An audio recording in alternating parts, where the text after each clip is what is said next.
All right, thank you so much, Marco. And thank you everyone once again for being a part of this voting process. Thank you for making the judges' life a little bit easier. Now, in this next segment, we're going to be talking about innovative, sustainable solutions the carbon space way with Dr. Geza Todd, the Chief Executive Officer of Carbon Space. So could you join me in giving him a warm welcome?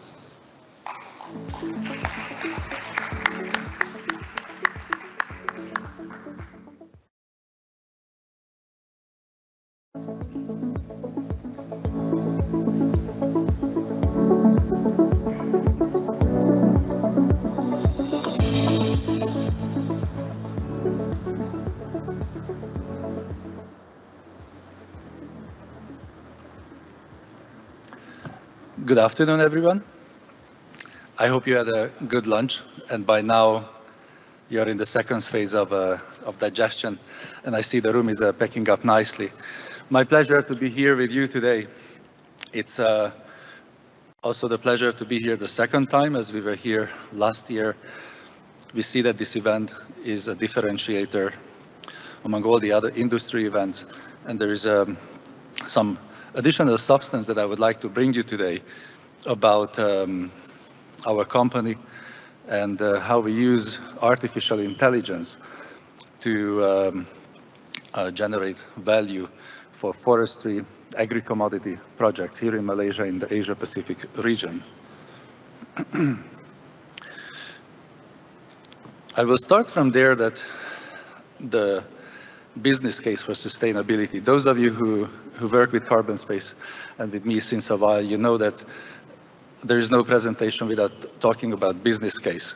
And I want to start with that straight away, because when we think about the carbon agenda, the climate change agenda, and right now it's a hot period of the year where policymakers, implementing partners talk about what action needs to be done.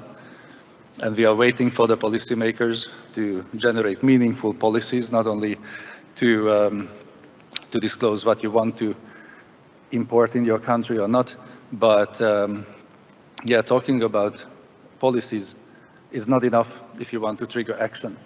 We believe at CarbonSpace that a business case needs to be there for accuracy and for data, and that's why we seek for this component throughout all our projects.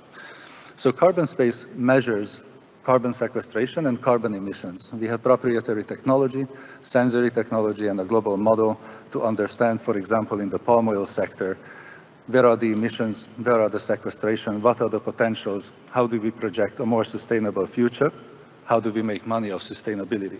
I will give a few case study examples, but after this introduction, I would like to get back to artificial intelligence and what role it plays in accuracy.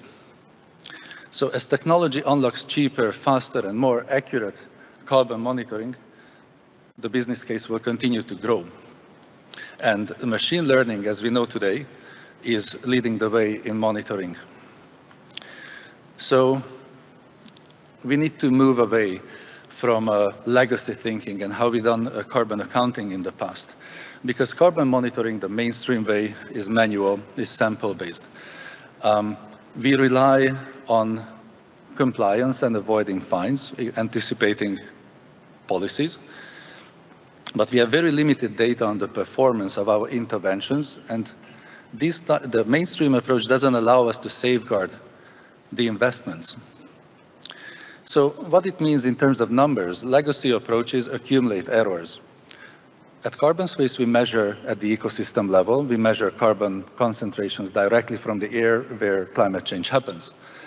But normally, you would need to replicate this by taking 4 different measurements: above ground biomass, below ground biomass, soil organic carbon, dead organic matter, and some other carbon pools. And by doing this, you accumulate errors. Today, it's known that 50 to 150% errors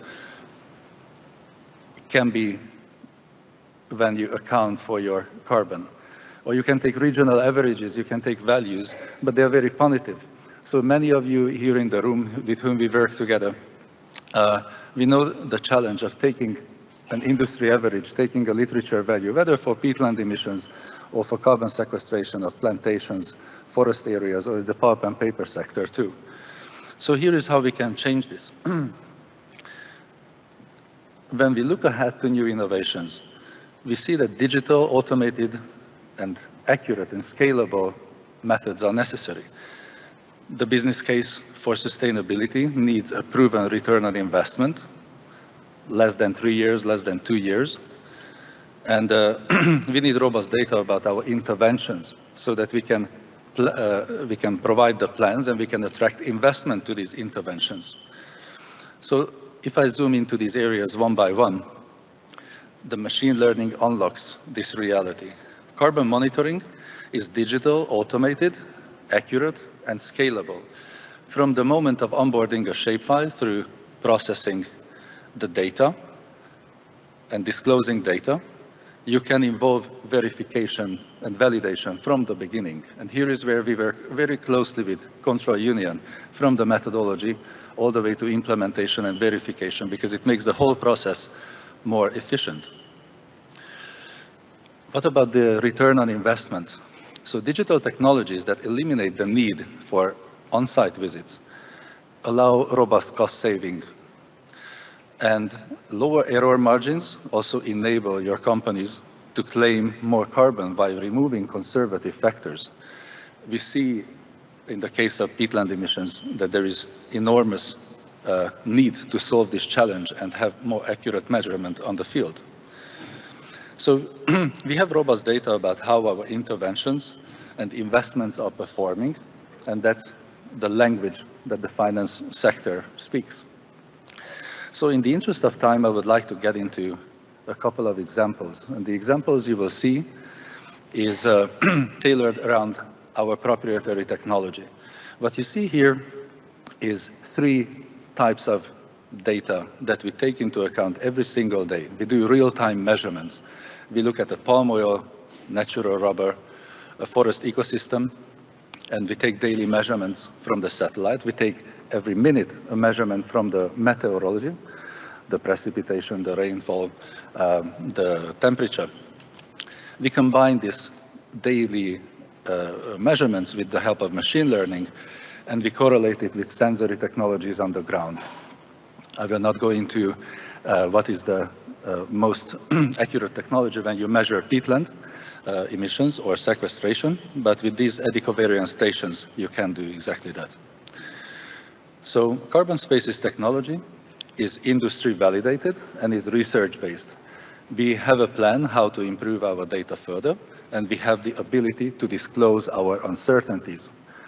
So never mind that the policies are not requesting this yet, but you as decision makers, the plantation managers, supply chain managers, conservation area managers, and carbon credit generators need exactly this precision in order to safeguard your investments and to attract the right investors. So in the remaining 2.5 minutes, we'd like to go through a couple of case studies just to give you an example where machine learning provides its best benefits and creates that business case. I mentioned peatland emissions, so let's talk about that first. Realistic peatland emissions are very, very difficult. Peatland itself is quite different from one area to other, and we can measure and manage peatlands, but only if we understand a good baseline. And the baseline needs to be geographically explicit. You need to know basically pixel by pixel how your field is performing. So CarbonSpace is on-ground sensory technology, and what you see here is the technology itself is an eddy-covariance station. It's a very precise technology measuring the emissions, measuring carbon sequestration. So this technology can bring precision and new knowledge to the industry. You will hear about this in the form of publications and this new knowledge that is generated because the literature values on peatland are simply not available. Another case study where this granular measurement that we perform on a monthly basis show its benefit in the mangrove areas. The mangrove areas, as you know, is very hard to reach, especially regenerating, restoring areas. But what you see here on the screen is a mangrove area that we monitor since some years. We have annual data, we have monthly data, and you can literally see the fluxes. And in this case, we actually had field measurements as well, 3 count activities where the correlation with our data was above 95%. So with this technology, you can detect survival rates not after 3.5 years, but after 4 months, whether it's an agroforestry system or mangrove areas. Here is another case study about palm oil ecosystems, where we measure basically at the meal supply base or at the landscape level, each and every hectare, or going down to 0.2, 0.3 hectare level, where are the corridors, where are the options for unproductive land, what about any additional areas where you need to measure the carbon sequestration? How can you involve that into the carbon intensity reduction? How can you include this in a form of narrative claims? And again, how can you generate a business case for your buyers or for the investors into a forest stewardship program? And you can do this with the help of precise data. One of the last case studies, which I especially like to talk about, I'm an advisor at the Wild Asia and other smallholder group schemes, where, again, with this granular data, we can go on the field, we visit every single farmer, and we can rank farmers based on their performance. It's very hard to identify champion farmers, especially when you take samples, but we visit every farmers every day, if you like, and we can identify who are champions and for what reasons. So data can be the basis for fair incentives and rewards for champion farmers and strategic interventions.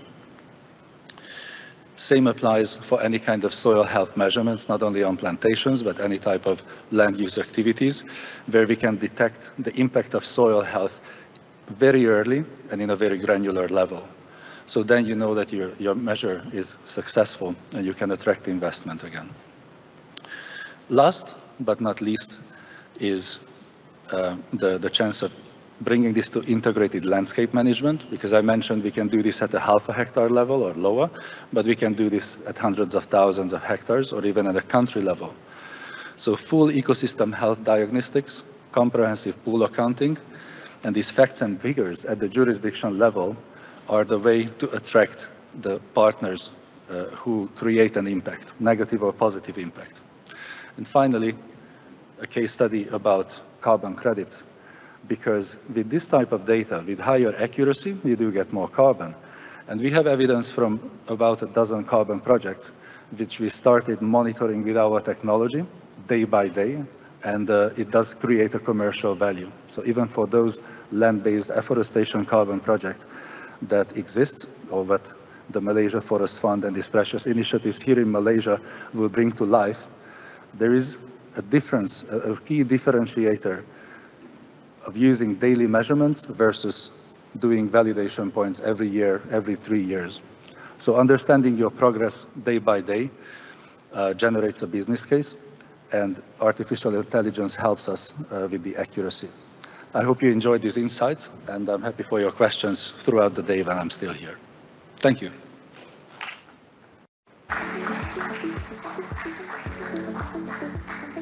Thank you, Dr. Geza.